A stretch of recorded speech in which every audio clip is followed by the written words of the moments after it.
Hey everyone, welcome to the Beehive with yours truly, B. I want to begin by posing a simple question. I got my mind and what goes on in it, which is to say, I got me. Quoted from Sula by Toni Morrison. So I'm wondering, if we have a strong sense of identity, confidence, and self love, then are our dreams redefined in our pursuit of financial stability?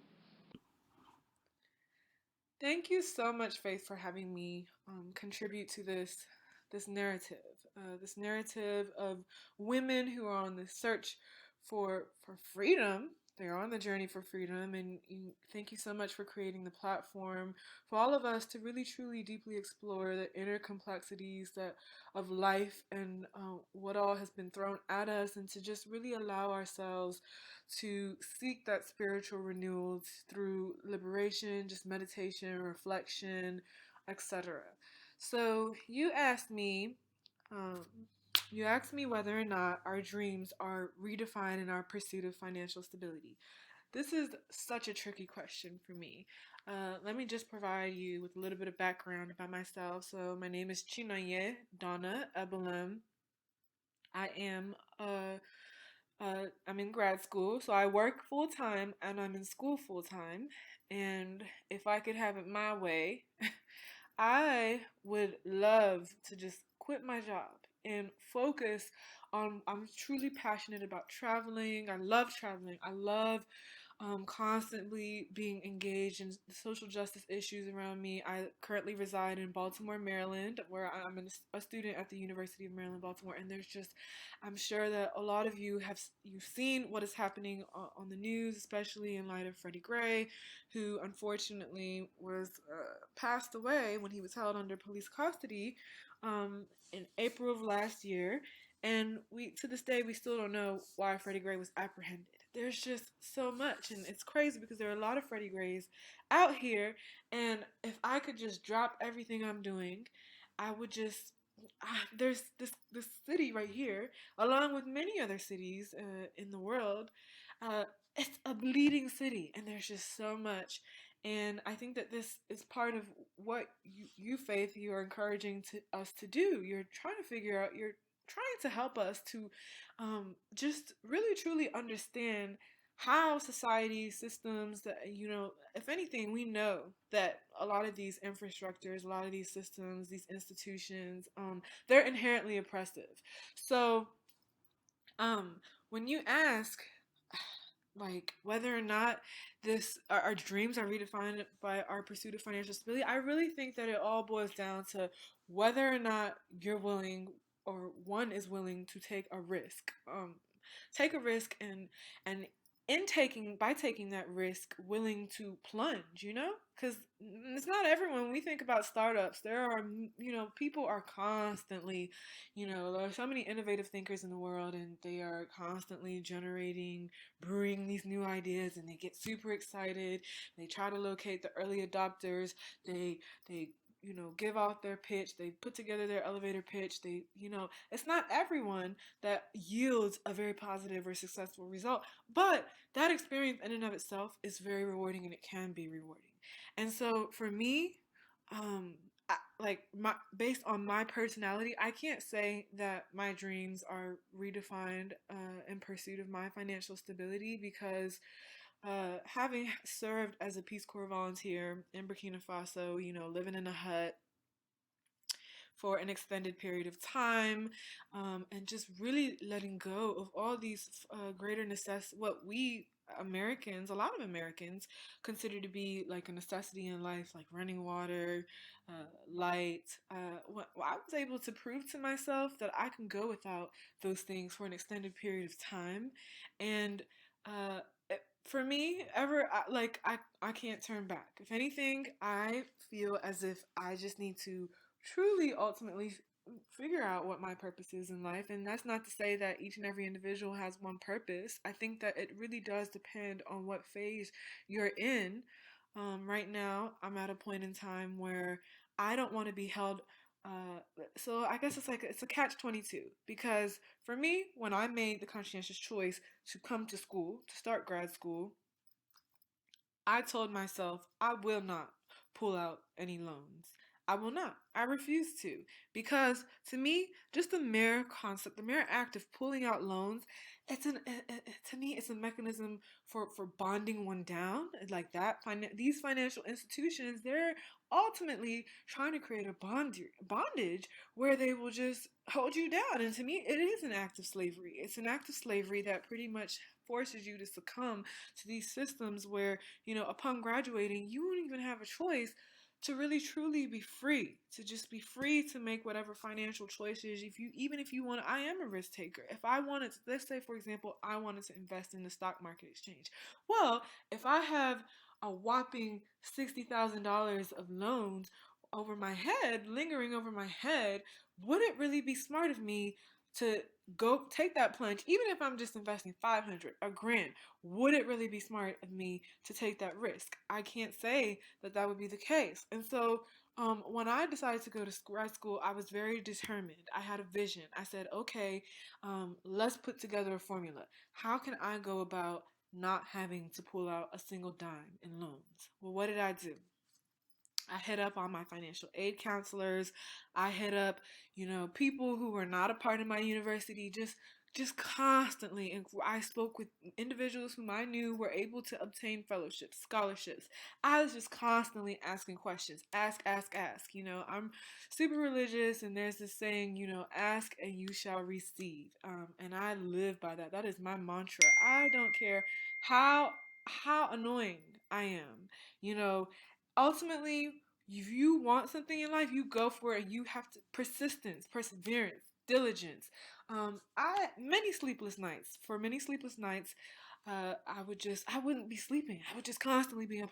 And guess what? I probably applied for over 100 different scholarship opportunities, and I was only able to hear back from about two or three. One of which I got, and I think that if it really depends. It depends on how, when you say, are our dreams redefined in our pursuit of our financial stability? It depends on what's important to you. Like for me, I don't care about being rich. I can't say that I don't care about having money. I would like to, because it's what we call capital. There's different forms of capital. You have social capital, where it's just access to so many resources, connections, networking. You know somebody who knows somebody who knows somebody who knows somebody that can just really connect you. Like to me, that social capital is of much more value than financial capital, based on my vision and what I want to do in life, and where I want to get to.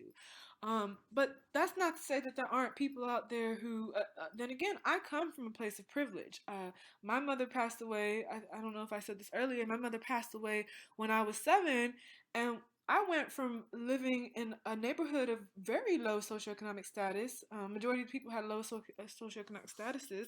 To relocating to Raleigh, North Carolina, where I grew up in the suburbs, a neighborhood full of diversity, people from various walks of life. My mother is a nutritionist. My father is an engineer.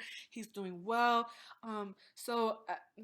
Because of the fact that my parents were doing so well, they really invested all their time and energy, love, into raising these conscious-minded individuals who really just, I can truly say that I feel as if I am financially fit, I'm financially literate, and just by having that background knowledge, I don't have to worry about, okay, well, if I take this risk, if I make this move, if I decide to invest in this stock market, then if I lose it all, I'm gonna hit rock bottom. No, not necessarily, because I do have access to a whole lot of social capital. And so for me, coming from a place of privilege, by having access to financial capital at this point in time in my life, I don't really think that that's of importance to me. But that's not to say that that's not of importance for, some. I have friends who, for them, their parents are truly, they're looking forward to their children hitting that pinnacle of success, so that they can look out for their family.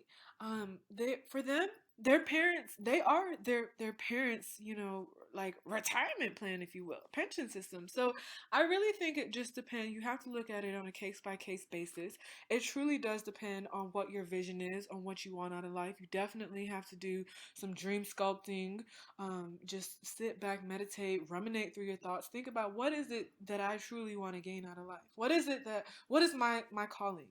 Because everyone's calling is not the same. So who am I to sit over here and say that because I want to devote all of my life to service and just philanthropy, and that's, to me, that's what I want to live or eat, drink, breathe. That might not necessarily be the case for another individual. So I can't say that our dreams are ultimately redefined in pursuit of financial stability. I think that it depends. If you're a risk taker, you might not care so much about having a roof over your head or being rooted or grounded in an area where you can just build a community. Because I know for me, like, I don't care about that. I'm here in Baltimore today. As far as I'm concerned, the moment I graduate, I would love to just hop on a plane and hit up my next destination. I can't, like, when it for me, financial stability, I guess it depends on how you define financial stability. Because if I'm working for an organization that's willing to cover some of my subsistence fees, housing, put a roof over my head, it doesn't have to be a mansion or a luxurious place, if you will, then to me, that is financial stability. As long as I have a roof over my head, I can eat, I have something to eat every night, my belly is full, I don't even have to have 3 meals a day and I can be fine. As long as I'm surrounded by people that I love, that I can, I have my own social circle. To me, that's my definition of financial stability. But um, I really think that it all depends. It depends on whether or not you're willing to take risks, whether or not some people, they simply cannot afford to take risks because it brews too much anxiety. Well, if you're the kind of individual that is constantly angst ridden, because you're afraid of the unknown, you're afraid of uncertainty, then I can't say that I can see how your dreams might be redefined in pursuit of financial stability. So I think that it goes back to what I was saying about just, you know, dream sculpting. Figure out, I guess, that's not to say that if you don't have a vision right now that you are just shit out of luck. I can't say that. It's not everybody. Some people are, I think that's part of the reason why you have created this platform, Faith, because you want for us to figure out what is it that is holding us back from reaching that place of, or being coming closer to that place of nirvana, or happiness, or paradise, if you will. um and so I would say that you really just have to examine your personal health status. If you Anxiety is not good, we know that much. So whatever will result in you being less anxious and ultimately attaining some level of peace, I would say that our vision, our dreams are defined more so by that than financial stability. That's not, but for some people, maybe it might be financial stability that will ultimately help them to shape and create this cocoon of protection and stability, if you will. But definitely, if that is the case, even if you don't have uh, a whole lot of funds, or if you don't have that financial capital to work with, and I don't like, I definitely want to use this opportunity to say, don't feel stuck. Just hustle. Earlier I was talking about social capital. If you don't have that financial capital, then you definitely want to make sure that you can create a means for yourself to gain access to social capital, because that is just as valuable. Just as valuable. When I relocated to Baltimore, I didn't know anybody. And, my I had a friend whose sister, I'm close with her. She was living in the area. I hit her up. I said, "What do you know about Baltimore?" All she told me was, have you seen The Wire? Baltimore is not a safe place to be. Don't do it. Make sure you try to find somewhere outside of Baltimore City. You can live in the county. You can live in DC. You can live here. didn't listen to what she had to say. As far as I was concerned, I just wanted to choose the most economically viable option that would allow for me to be able to ultimately pursue my dreams, because I was willing to make some sacrifices. Because, you can use it right now. You can use this opportunity that just because you are, I don't even consider myself to be stuck in a rut. I think that, you know, 3, 4, 5 years from now, I'm gonna be able to be where I want to be as a result of all of the hard work and the energy that I'm putting in now. Like, you just have to hustle. You cannot sleep because time waits for no one. Time waits for no one. Hustle. Constantly network. Even if you feel like you don't have that strength, you better find that strength. That's not to say that if you are just if you're just stuck and you're tired, you're exhausted, definitely self-love. Self-love is important. Make sure you take some time to regroup, recuperate, and then once you get enough rest, you need to jump right back into it. Don't sleep. Don't be out of the loop. Make sure you constantly stay in the loop, network, so that even if you don't have uh, if you don't have, for me, where I'm at right now, I work full time and I am in school full time. My choice to work full time really truly is just, I see it as a means to an end. Um, but when I was applying for jobs, everyone was like, "Oh, well, you need to. Oh, you have this such an extensive, like your resume is just so rich, Donna. You have all these skills, and you have so much to offer. Why don't you apply for this big name organization, get a better job?" That's not. I didn't listen to what they had to say. I said, as far as I'm concerned, I just want to choose the least stressful but most economically valuable option. And I had a vision, and I just kept on going for it. I applied for jobs here on campus nonstop. And I was able to get to where I wanted to get to because of my persistence and my diligence. And I'm very spiritual, so I have to say it. Also, my faith in God and just trusting that He would get me to where I needed to be. I released all my anxieties, and it worked. It worked, and it was a learning experience, and it was rewarding, and it was just, it was so nice. So as long as you are dream sculpting, you're working towards building a vision, or if you already have a vision, working towards that vision, I would have to say that don't ever for 1 second or for one point in time feel as if, oh, because you haven't reached that level of financial stability, that's it. It's the end of the world. No. If you have a dream and that is what is going to ultimately lead you to happiness, they say happiness is a state of mind. Well, I would say that that's way more important than, don't ever allow the bondage of, like, just financial institutions. Don't allow them to trap you. There are so many resources out here, and if you are listening to this and you feel like, well, I don't even know where to begin, please don't hesitate to shoot me an email. I can be reached at, my name is Donna, so D for Donna, O for octopus, M for Mary, I for igloo, L for lion, E for egg, the year 1990 at gmail.com. Shoot me an email. I will connect you with whoever you need to be connected to. If you are just looking for, if you're looking for financial capital and you can't, if you feel like, oh, like, let's say, for example, me, right now, I'm in a situation where I, I've been awarded a fellowship opportunity. So this is just, it's an opportunity to really build my skill set. I'm pursuing, headed back into the social work program, and I want to build upon my clinical skills. Well, I am desperately seeking out fellowship opportunities so that if I can, like, if need be, I can quit my job, because I don't want to be making X amount of dollars per hour and be stuck and not truly be working on my self development and working on improving my own, just my skill set. And so, there are resources out there. We live in, well, some people would beg to differ, but what we would like to think, the land of the free, or the land of opportunity. There are so many grants. There are so many fellowships. There are so many. You just need to be connected to the right person. So don't ever for 1 second trap yourself, okay? Don't enslave yourself. Free yourself of that bondage. And more power to you. And best of luck to all my fellow sisters out there, my soul sisters. Best of luck in this journey. One love.